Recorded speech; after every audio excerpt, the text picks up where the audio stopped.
Badger with Sierra Kilo. Greetings. We are watching That Blood Bowl. Yeah, buddy. Basically always. Right. Umbrella Corporation versus Exactly as Planned. A vampire team that's up and starting and pretty scary as of recently. And then a Chaos team that has always been scary, but just keeps getting scarier as the coach gets better. Right. So I don't know the results of this one yet, so I'm watching this for the first time. I do know the results, but I won't spoil it for anybody, and I'm very interested to see how the hell that happened. Yeah. I'm excited to see how this goes, because you'd like to think that with enough damage to the thralls early enough that the vampire team would be effectively shut down, but sometimes the vampires have been doing a really good job of doing... Right, so bad kick. I don't know. I wish it would show for a little bit longer or at all. I can't really tell where the kick is landing, or like where the kick was shown. Yeah. Just a lot of off-field kicks. Remember, everybody, I've probably gone through this a couple times. 13 spaces. If you hit 7, it reduces your chance of going out just considerably. It will never go out on the initial scatter. It has to go out on the bounce. And it's, I think, 15 across. 13 down, 15 across, or something. Words. Yep, one way or another. Okay, so immediately using a reroll and then getting a both down, attacker down over here, so that's bad for the vamps. Yep. I'm going to slow it down a little bit because things are actually happening. So many things.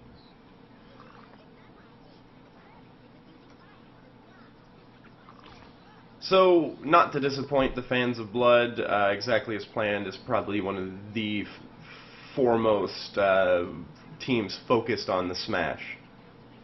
So, this should be a pretty bloody game. Well, it's a vampire team. Yeah. Do Do not want. You say that a lot. Yeah. But let's, just look at the setup that we have here. We're not seeing any real good lanes for the vampires, but he's not... Oh, Bloodlust right off the bat. Yikes. You do have You have a vampire over here that has a fairly open lane that direction. The Thrall actually kind of gets in the way in this one. Yep. Going back, probably going to try to pitch it to the Agility 5 to get it reset up, or just hold on to it. Yeah, one way or another, staying too close to the line with that Bloodlust is not putting him in an advantageous position. No, what it's going to do is open more routes against him. So putting a Thrall there to not only act for Bloodlust, but to kind of get in the way of anybody trying to mess with. This is one of those situations where maybe running backwards is a good idea, just because you're not going anywhere. Yeah. Because he has to set up next to a Thrall, and that Thrall is going to be on the ground. So you're not going to gain a defensive tackle zone. So making those dodge rolls to get around kind of wouldn't have normally had to, but the Thrall was in the way, so forced to do some dodge rolls. Nothing too hard for a vampire. And is that his agility up? No, actually, this one is the Agility 5. Okay. Oh, another both down. Stun and a knockout, though, so not really an even trade, but it's pretty good. Yeah. So but it's 2 Thralls off the pitch already. Just one, I guess. I guess the other one was a stun. Okay, so, yeah. Okay. Yeah. I feel like... No respect for the vampires. No. It's a -2 to dodge out of there. Ooh, another stun, jeez. Really abusing that armor value 7. Exactly as planned, just putting it to the Thralls. And really just boxing in that vampire. Very interesting move. It really forces him to make a decision if he's going to do anything with that guy. Well, I mean, the truth of it is, well, you have to do something, because otherwise you're going to get knocked out next turn. Mm-hmm.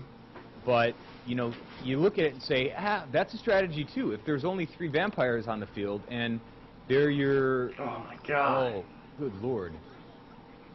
When you're looking at, you know, a team of vampires with 3 vampires, if you can get rid of one or more of the vampires throughout the game, I mean, the best way to hurt them is to not have to roll for armor, is just to roll the injury. Yeah, and I will say, I used a bit of that strategy, just kind of either waylaying the vampires, you know, just getting them to do something else than win, or just pushing them off the pitch. Yeah. So I can definitely get with this strategy. This is really nice. Well, plus he's knocking the crap out of the thralls as well. So this does leave your Chaos Warriors. This does leave your Chaos Warriors a little vulnerable if he just gets 1 assist and comes in here with another vampire and just pushes you right off the pitch. Right. And then he just has to dodge away, and then now he's safe and you're not. But I don't think with the ball in his hands right now and worrying about all that, I don't know if he's actually thinking about that right now. No. So And which direction would you go? Is I think that I'd be moving. Well, Gotta be moving left. Well, I'd be trying to get this vampire free right now, and I'd probably put a thrall here, and then Yep. I would blitz up because this is blocked and this is blocked, and then you just push him out. Don't. Bloodlust. If you move a thrall right here, push this guy out, and don't follow up. This guy just has just a straight dodge roll to get out. Or you can just push your way out by taking away all of his assists, like he did, and then just blitzing right through. I mean, that's really what he's good at, is doing that calculated. I would have tried to get the Chaos Warrior out, honestly. If you're gonna try to push my guy out, I'll push your guy out. I mean, and all these bloodlust. Plus, oh man. Plus that gets him off the field, you know. It looks like he's probably going to be retreating back unless he's just going to go get eaten by Chaos Warriors. That's pretty frustrating. Yeah. Basically every time he gets any yardage, and he's like, fuck it, we're going to go eat this thrall and just be, hey, restun. And that's the nice thing about the thralls is, I mean, they're juice boxes on the ground as well as standing up. So. Yeah. Well, he's in a weird predicament now. He's got vampires there. Horns could help take out that ball carrier if you put it right here. The thrall's right there, blocks that. So, yeah, that's tough. 1 die on a push, not going to be enough. Re-rolls, that's dangerous. Yeah, that was not a good move. I would have probably tried to work on eliminating this assist or this assist and then blitz. This guy could have just... Well, you know what? I did trying just to get more players back. That's the ball's kind of deep, but... Yeah, you had open players, no rules required to move. Yeah, that's definitely just 3 open players right now. Very badly hurt. Good lord. Jesus. Yeah, 3 open players right now, and then players that are easy to get. You know, you could have opened it up for the assist by just getting this guy out of the way. A blitz would have done it. You would have had more strength. You know what I mean? Yeah. It's just not thinking it out, getting that block. Just thinking too hard about getting the hits instead of. Oh. Oh. I don't really know what he was trying to gain there. Was he trying to get a 1-turn touchdown? Just get him set up for the pass? He might have just tried to dodge out and throw it. I might have just tried to dodge with this guy and just get him all the way. But whatever. Strategy be strategy. Yeah. Just hit, some more hit. Wow, got so lucky on that. 4 dice thrown at him, and he doesn't even have dodge.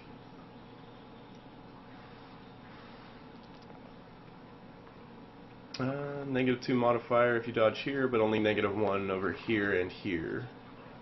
Good. That's a good point to count those out. So putting thralls on the ground. Assuming another one's going to... Yep, there it goes. Oh my goodness. Fractured leg. Wonder if he has an apoth. Sounds like he does. Is he going to use it? Probably not. No, he does not use it.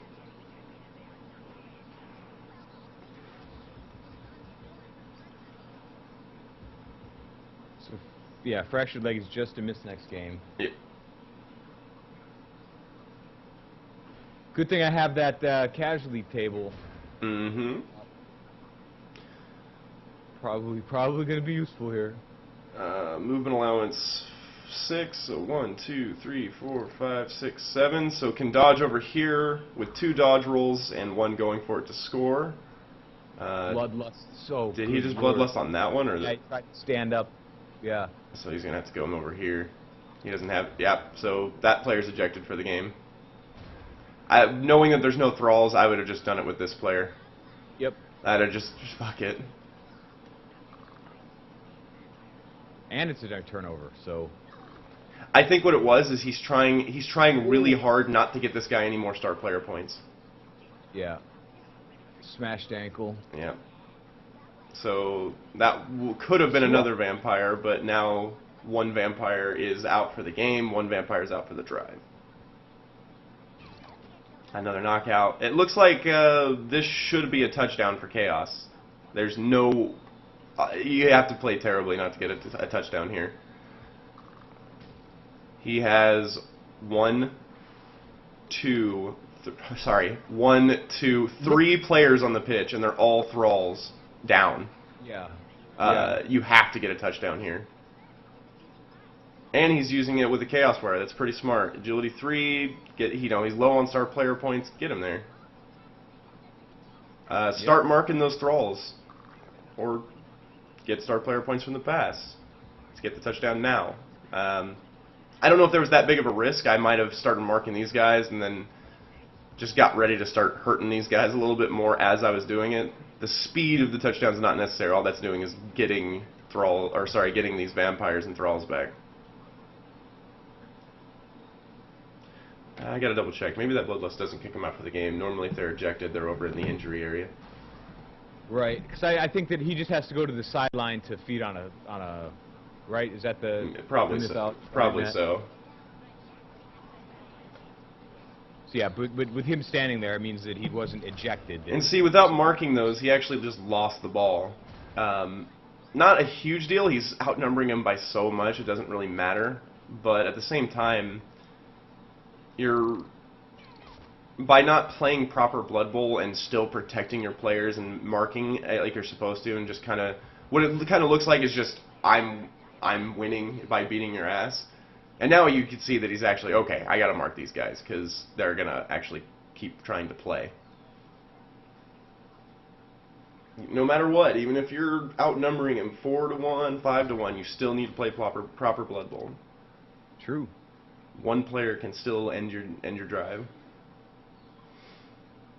And at this point, he's just trying to mitigate damage. But keeping guys on the ground is probably not going to work either, because as we know, I don't know what that was. I have no idea what that was. I guess avoiding the blitz. What is this? Oh, is he trying to get set up for a touchdown with that player next turn? That's ballsy. Yeah, that'll definitely take the touchdown. Okay, what are these two doing? Just 1-die blitz. Your armor value 7. He's armor value 8. You have so much more to lose because of that. Okay.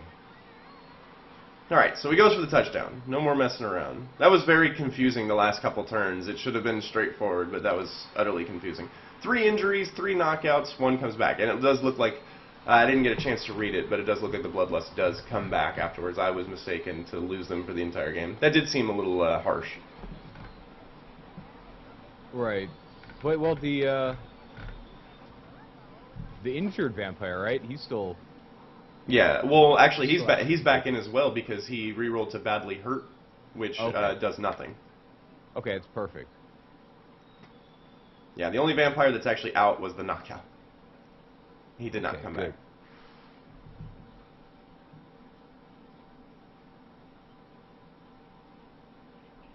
Yep, the vampire just moves to the reserve box. Right. So he essentially just moves off the field to feed on a spectator. Mm-hmm.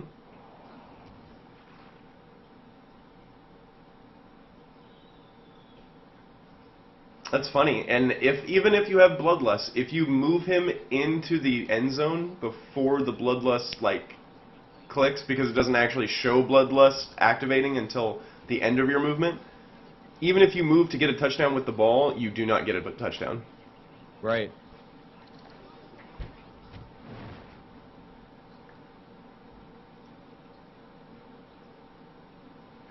All this high kick. So exactly as planned, showing that Bashy game can work. Yeah, as confusing as the last couple turns were, I mean, it pretty much was straight crush and got him a touchdown. Such an odd choice for the first move, not moving people for free, just doing a block right off the bat. Sometimes I don't understand. Like, don't get ball position, go for the block. I mean, that'd be a move that you do on turn 8 of the half. Yeah, when the ball doesn't matter. Right. Badly So, hurt. returning the injuries nicely. Pretty nuts. Ugh. Oh, that's right. Blodger. Yeah. So mad. So, because this happened, now he's got infestation of vampire and vampire pets coming in. This is not a good sight when you're a ball carrier almost completely by himself.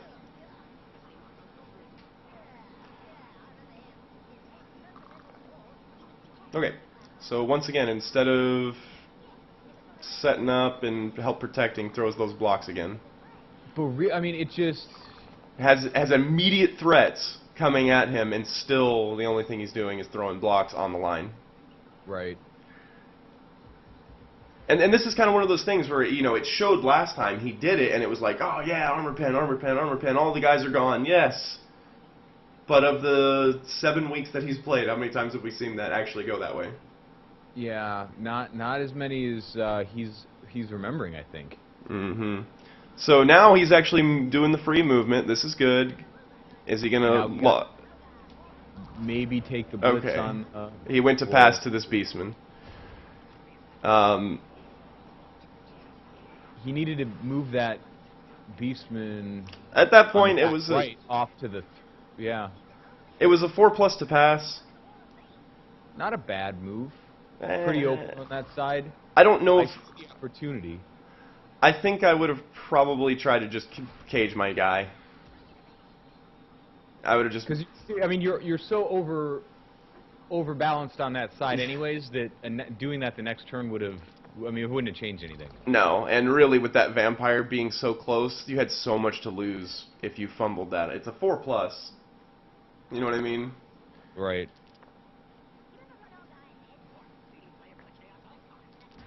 You know, you have a 1 lead right now, and there's a lot of time left. Yep. Now here's the trick: is if he can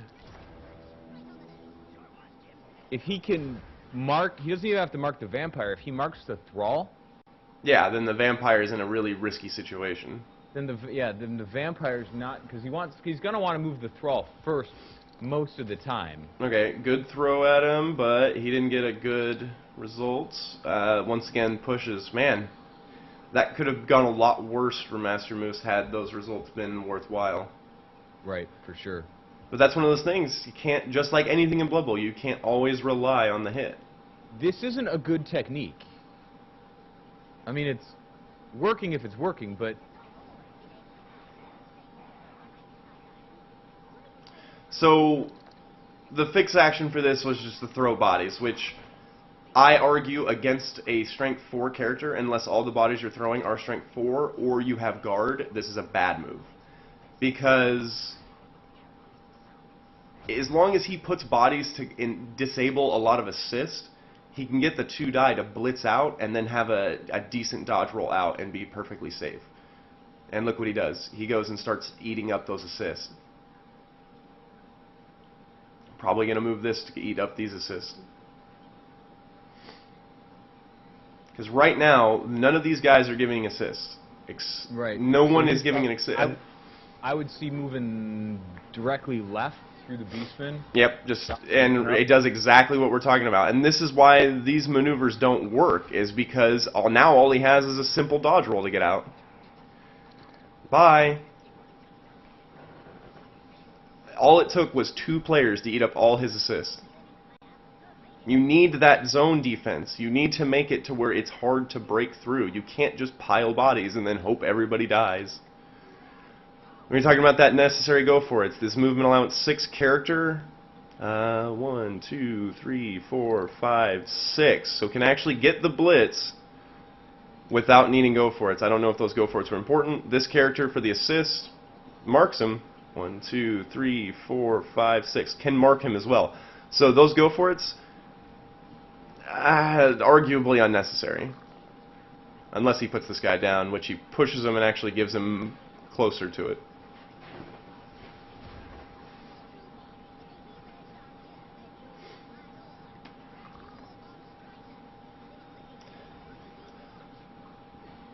Okay, so gets that clear, hits that guy for, I guess.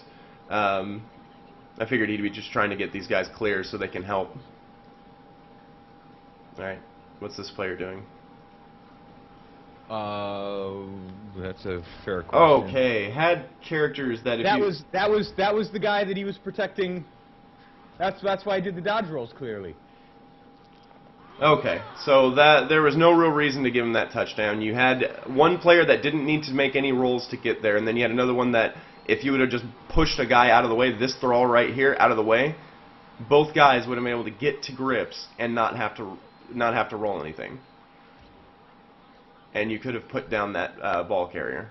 So there was no reason that touchdown should have happened. That was just not, all in all, that was not good defense. And just vampires pulling that elf bullshit to make the difference. And kind of, and that shows the difference of player skill right there, is that knowing it's like, okay, well, I'm just going to eat up all your assists and use my strength 4 against your strength 3 characters. Yeah. I mean, that was kind of textbook cage breaking, essentially. Yeah, and kind of like a weird situation of reverse cage, where you're actually trying to break out of a cage. Right. Which, honestly, breaking out of a cage is easier than breaking into a cage, which is weird.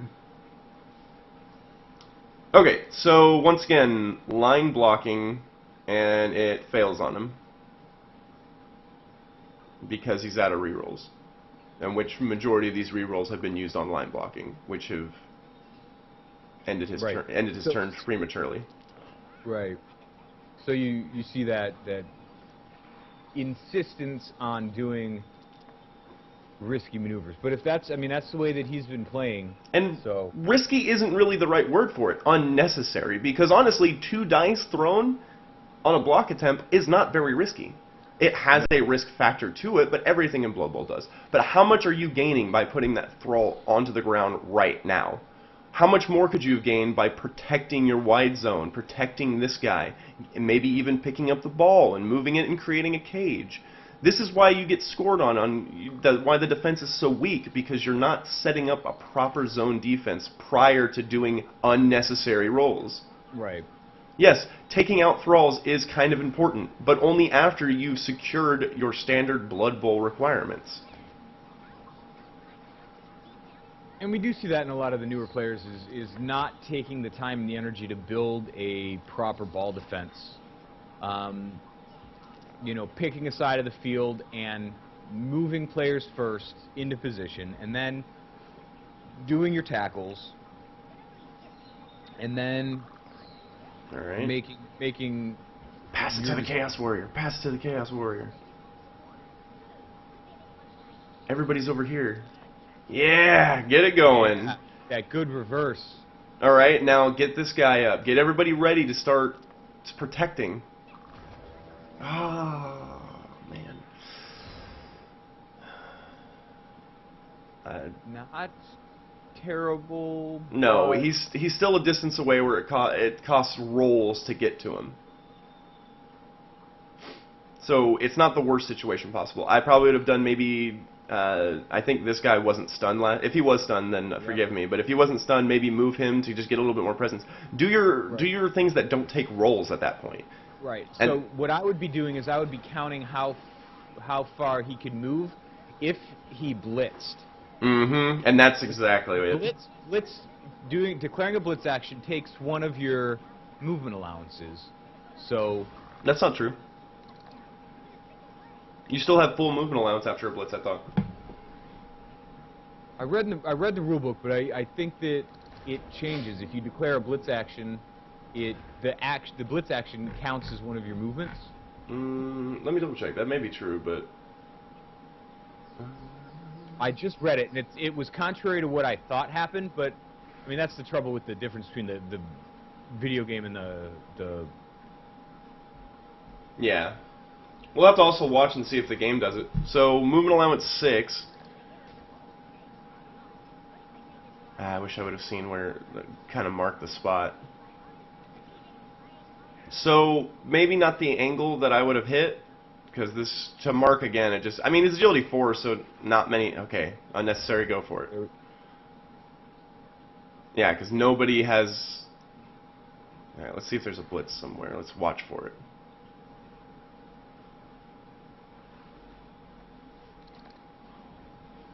Alright, so still marked by that player despite the go for it. And then a blitz. It's going to be 1 die, but it was enough.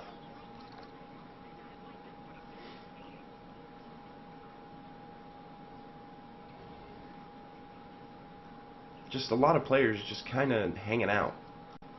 Yeah.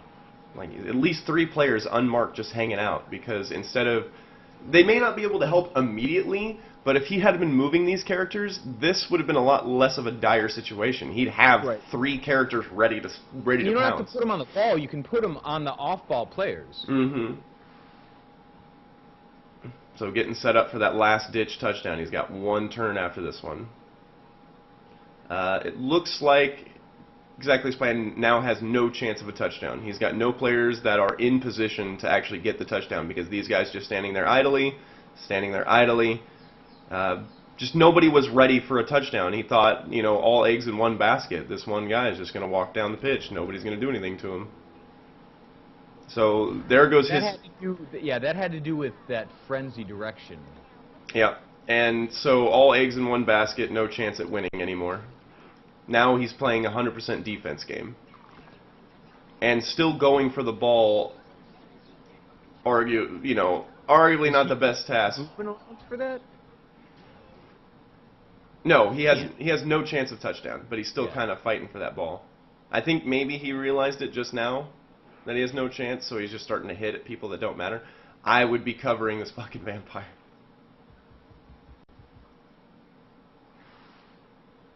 I'm not saying that it's an obvious he's gonna get the touchdown. We're gonna see it. Yeah, I knew it. Yeah, and ejected without covering the vampire. Yep.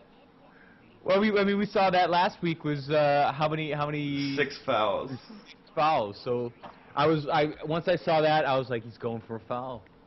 Well, and it's funny because this guy here took away 1 of his assists, so he only got 1 assist. Actually picks up the ball. Is he gonna? Okay, so the dodge failed to get away, but that could have been a touchdown. So there we go. We see a really expert player, Master Moose, getting kind of tossed a little bit because of supreme injury rolls and whatnot. And then you have a newer player, and I don't say that with disrespect. This is literally probably his 9th or 10th game. So playing and kind of getting a couple rolls in the very beginning that were very, very advantageous and looking pretty fierce. But then when the rolls start leveling out a little bit, he gets a couple bad ones. You start seeing these glaring, obvious deficiencies. Right, and it's the nuances where, you know, not tackling at the right time or at the right angle or the pushes, you know, nothing that's, if he was playing against anybody else, it might not have made such an obvious difference, but when it came down to, you know, we saw him, I guess, use a couple of techniques that I mean, unproven form. So good. I mean, he's testing it. So let's see him not do that same block choice, you know, where he's just packing guys in. So I'd like to see the ingenuity, but let's see if he takes what he's learned from this and becomes better. And he's been doing a really good job of not making the same mistakes week to week. Mm-hmm. Still, some of the things are it takes time to figure out how it all plays out. But you know, he has been commenting that he's been watching these reviews. So, and I like seeing that he's picked some information up from them.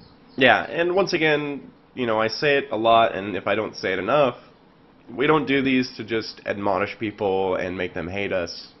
We honestly do this so that everybody in the league gets better, so that if everybody's playing at a A-level playing style, if everybody's playing at that same level, we have an even league where everybody can play really strong teams. Everybody can have a lot of fun, and everybody can learn from one another.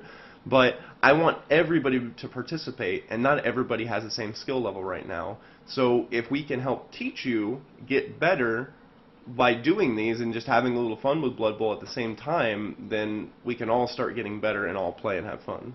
Yep. Still got a match rating of 17 out of 20. And that's probably due to all that massacre. Oh, yeah.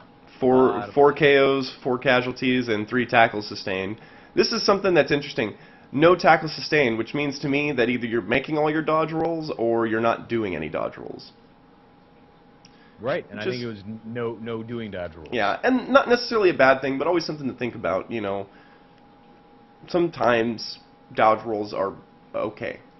Don't be afraid. And I think that the thing that you notice between more advanced players and some of the newer players is, like you and I and Master Moose spend a lot of time moving off-ball players into positions, like creating those waterfalls, recognizing those situations. And a lot of times what we see in some of the newer players, or specifically newer players with real bashy teams, is they just hit whatever's in front of them instead of trying to make a situation that's, though that might be advantageous, but trying to make a more advantageous position. Mm-hmm. You know, make a play at the ball instead of just knocking somebody down. Because once you hit somebody, that's the end of your movement. Yep. And that player, unless you stun them, is just going to get right back up and hit you again. Yep. It's kind of just a back and forth tug of war unless you injure somebody. Right. So just something to think about. Yep. 2 passes and 3 catches. Funny. That means there's a handoff, but it looks weird. All right. If you add that MVP, it adds up to 6. There you go. Yeah, that's perfectly fine. Good. All right, everybody. Thanks for watching. Had a lot of fun. We will be doing the recap very shortly, and we'll see you later. Cheers.